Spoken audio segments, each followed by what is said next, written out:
প্রধানমন্ত্রী তারেক রহমানের সাম্প্রতিক চীন সফর ও দুই দেশের সম্পর্কের গতিপথের উপর নজর রাখছে ভারত। সেই সাথে ওই সফরে চীন, বাংলাদেশ ও মিয়ানমারের মধ্যে অর্থনৈতিক করিডোর তৈরির বিষয়ে যে কথাবার্তা হয়েছে তার সম্ভাব্য প্রভাব নিয়েও পর্যালোচনা করছে নয়াদিল্লি।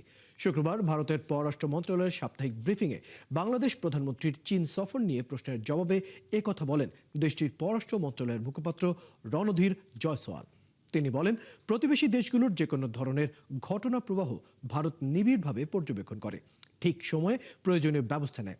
এ সময় তিস্তা প্রকল্প নিয়ে প্রশ্ন করা হলে জয়সওয়াল বলেন, তিস্তা নদী প্রকল্প নিয়ে ভারতের মনোভাবের কথা আগেই বাংলাদেশকে জানানো হয়েছে। এই বিষয়ে যা কিছু অগ্রগতি তা সার্বিকভাবে বিবেচনা করা হবে। প্রধানমন্ত্রীর সফরে চীনের কাছ থেকে বাংলাদেশের যুদ্ধবিমান কেনার বিষয়ে প্রশ্ন করা হলে জয়সওয়াল বলেন, এসব ক্ষেত্রে যা কিছু আলোচনা হয় সবই ভারতের নজরে থাকে।